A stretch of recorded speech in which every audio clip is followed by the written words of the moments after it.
So when I started working with Westside, what I loved is that they understood my need of talking about issues that can really not just say empower women, but give them tools to understand what really limits them. To have a real voice rather than, because I've been on the other side of the glam side where I've represented a perfection that put pressure on young women and all kinds of women and men. And I feel today I got on the other side, which is I wanted to be there for them and tell them, you know what, it's okay to not be perfect. And that's where Limitless was born. And that's where the podcast came about, where we got on really empowering and strong women to talk about their journeys, to give people an insight in as to what are the stories that go behind getting that confidence out, rather than just saying, hey, I'm confident.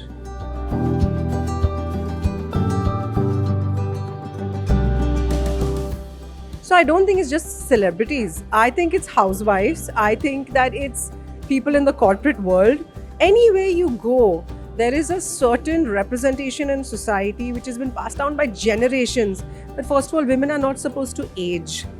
We can't put on weight after babies. We need to leave everything after we get married and just take care of the kids.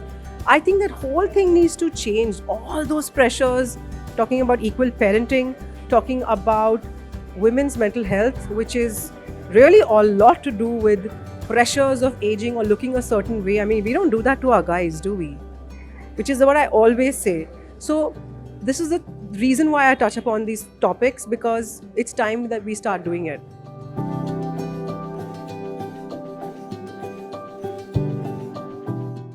So, one thing I do with my kids a lot, which people think I'm a little nuts, is I constantly touch upon how they're feeling about certain topics. So for example, if there's an anxiety, I don't throw it below the carpet. I talk about it. If there's something, every day I explain to them that their feelings on how they perceive themselves or the pressures that they go through, it's more important to me than their studies.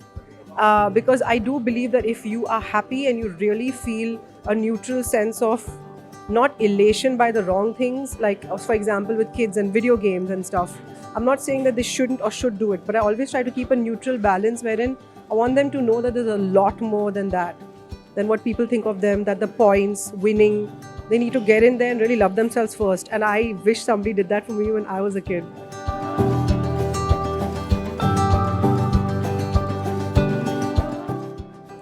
I think mental health for me is a very big topic. I touch upon it almost every day with everybody around me.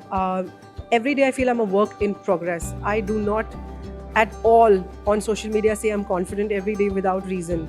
I touch upon why it is very important to work upon it. And to be confident, you have to go in and see what scares you the most and tackle that.